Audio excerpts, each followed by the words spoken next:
Assalamualaikum warahmatullahi wabarakatuh. Selamat datang di Sona Mikir bareng aku Sona.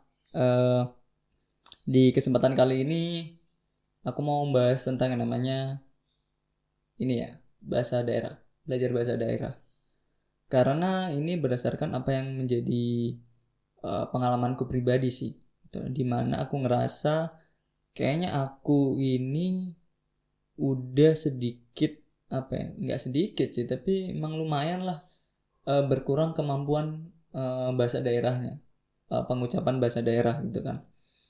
Puncaknya sebenarnya udah aku rasakan jauh-jauh hari sebelumnya, yang dulu-dulu banget gitu. Tapi mungkin aku ngerasa aku perlu untuk menyampaikan ini biar jadi warning untuk teman-teman sekalian yang lagi nonton ini adalah kayaknya kita perlu lebih lagi deh belajar bahasa daerah gitu. Ini pengalamanku ya, bahwasanya kemarin waktu aku di Wonosobo mengajar gitu kan. Wonosobo ini daerahnya di Jawa Tengah gitu loh. Dan otomatis menggunakan bahasa Jawa gitu. Tapi Jawanya ini kayak ngapa gitu ya. Correct me if I'm wrong. Bagi teman-teman yang tahu gitu kan bahasa daerah di bahasa Jawa di Wonosobo ini cenderung ngapa atau enggak ya, kasih tahu lah ya, correct me if I'm wrong. Tapi emang aku dengernya seperti itu ya, kayak ngapa gitu loh. Dan which is apa ya, which I cannot speak like that gitu loh. I just know about Japanese, was it? And then bahasa Jawa aku itu bahasa Jawa Surabaya gitu loh, kasar gitu kan. Dan bahasa Jawa yang seperti demikian itu kayak nggak bisa gitu loh. Sama-sama bahasa Jawa tapi kayak nggak paham deh aku deh gitu. Alhasil kemarin aku ngajarnya juga purely and totally Indonesian gitu loh.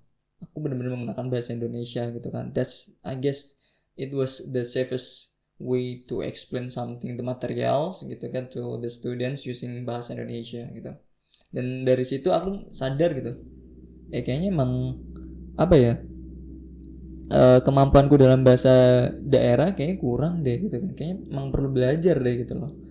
Dan aku rasa sih, aku refleksikan ya bahwasanya ke hal yang umum, bahwasanya kayaknya sih anak-anak muda di luar sana juga sama kasusnya kayak aku deh, dalam artian kemampuannya dalam berbahasa daerah itu udah mulai kurang, and then tergantikan gitu dengan bahasa-bahasa internasional gitu. Karena emang ini udah globalisasi gitu kan.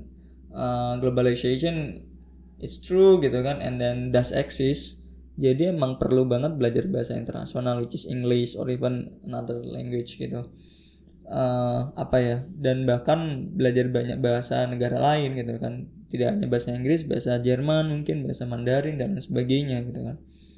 Dan itu benar-benar keren banget, tapi sayangnya tidak dibarengi dengan belajar bahasa daerahnya begitu matang gitu loh. Angkanya dalam bahasa daerah di Indonesia juga menurutku, ya ini dari datanya dari Badan Pengembangan dan Pembinaan Bahasa Kementerian Pendidikan dan Budaya. Sebelum tahun 2019 tercatat itu sekitar 668, sekitar segitulah bahasa daerah yang ada di Indonesia ini gitu. Sementara setelah tahun 2019, ya 2020 lah gitu kan, di awal tercatat bahwasanya ada sekitar 700-an gitu loh bahasa daerah gitu kan yang ada di Indonesia. And then wow, itu banyak banget sih gitu kan, 718 tepatnya gitu. Tapi emang angka itu besar, tapi menurutku nggak bener-bener seiring atau balance dengan fakta bahwasanya anak muda lebih prefer bahasa internasional gitu, prefer untuk bisa menguasai bahasa Inggris dan sebagainya. Aku benar-benar support banget bagi anak muda gitu kan, yang benar-benar bisa belajar, bisa mahir bahasa internasional, bahasa Inggris misalnya gitu. Dan itu salah satu cara untuk bersaing dengan negara asing, bukan gitu loh. Tapi alangkah baiknya itu adalah dikombinasikan atau dibarengkan dengan yang namanya bahasa daerah. It means that you are able to speak English or international language and your local language pretty well gitu loh. Jadi emang collapse antara bahasa daerah dan bahasa internasional itu benar-benar dipadukan gitu loh. Maksudnya adalah punya kemampuan yang demikian. It can be bahwasannya seseorang itu alangkah baiknya menjadi polyglot gitu kan. tidak hanya polyglot bahasa internasional, tapi juga polyglot bahasa daerah yang ada di Indonesia gitu loh. Bahasa Jawa, bahasa Makassar gitu kan, Bugis ya, dan bahasa Sumatera, bahasa Kalimantan dan lain sebagainya gitu loh. Karena banyak manfaat lah ya yang bisa tercipta tatkala seseorang itu bisa belajar atau mahir atau menguasai bahasa daerah gitu loh. Salah satunya akan lebih memudahkan dengan yang namanya proses adaptasi gitu loh. Seseorang itu pasti kan berpindah terkadang gitu loh, mencari rezeki atau sebuah pembelajaran, bahkan berpindah dari lokasi A ke lokasi B ke lokasi C dan sebagainya. Nah, akan mudah beradaptasi jikalau punya kemampuan bahasa daerah gitu loh. Misalnya aku orang Jawa dan aku harus pindah ke daerah Kalimantan gitu kan, harus pindah ke Sumatera gitu karena alasan pekerjaan, dan kalau aku hanya mementingkan bahasa Jawa aja gitu kan, ya agak susah berkomunikasi. Memang sih menggunakan bahasa Indonesia that's enough gitu loh, and more than enough I guess, using Indonesian, tapi kalau bisa menguasai bahasa daerah tertentu itu ada value lebih gitu loh. Proses adaptasi akan jauh lebih baik gitu kan. uh, Engagementnya juga lebih dapet deh gitu loh. Interaksi sosial juga akan lebih ngeklik, lebih ngeklik lah gitu ya. Jadi ya akan lebih baik aja gitu kan.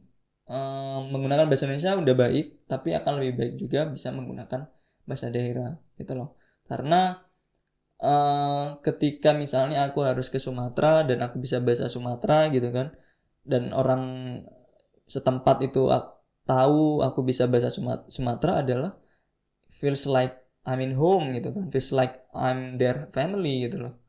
Jadi akan terasa bahwasanya aku juga di rumah, dan aku dianggap juga sebagai keluarga mereka karena juga sebahasa gitu, sama rasa hasil gitu loh. Sehingga akan muncul juga toleransi, wawasan kita tentang daerah setempat juga semakin berkembang gitu loh. Semakin banyak wawasan, semakin banyak juga yang namanya wisdom gitu kan, atau enggak yang namanya kebijaksanaan. Dan itulah manfaat kalau kita ya sekelumit lah ya, kalau kita bisa menguasai bahasa daerah gitu. Nah, sekarang pertanyaannya adalah how we can learn local language kayak gitu.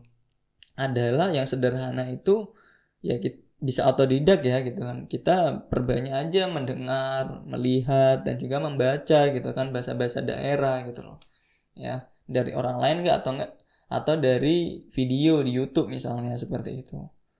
Syukur-syukur kalau kita punya budget lebih ya kita bisa take a course gitu kan, bisa ambil kursus gitu kan, sekolah bahasa daerah dan sebagainya gitu, bener-bener diajarin langsung oleh yang namanya guru gitu loh, atau enggak mentor dan lain sebagainya.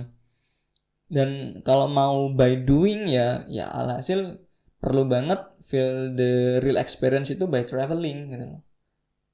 Secara teori kan udah nih di kursus gitu kan, jadi by experience atau feel the real thing itu juga bisa menggunakan cara traveling gitu. Jadi kita travel ke suatu daerah luar pulau gitu kan, dan nggak hanya visit tourism place ya, tapi juga benar-benar communicate with lokal, apa ya, kayak lokal warlock lah ya, warga lokal gitu loh, lokal society di sana itu kita bersinggungan langsung kalau bisa.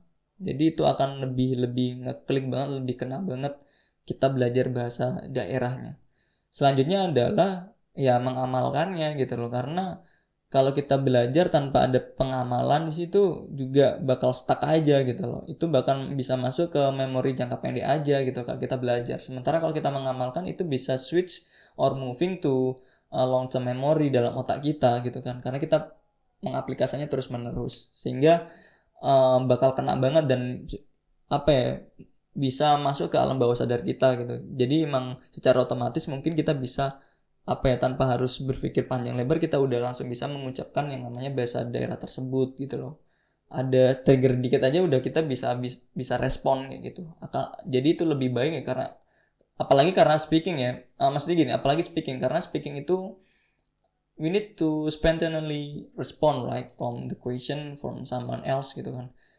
Jadi kalau kita seseorang itu mengucapkan suatu dan kita loadingnya lama gitu kan untuk merespon, juga agak nggak enak juga kan kalau speaking nih gitu kan. Berbeda halnya dengan cara menulis dan sebagainya, kita bisa think deeply lah sebelum kita mengucapkannya. Jadi itulah perlu kiranya kita belajar bahasa daerah gitu kan, untuk melestarikan bahasa daerah, karena faktanya juga ada isu bahasa daerah juga semakin punah gitu loh. Jadi kewajiban kita untuk melestarikannya. Itu aja dari aku, kurang lebihnya mohon maaf, dan ya see you di video berikutnya. Bye.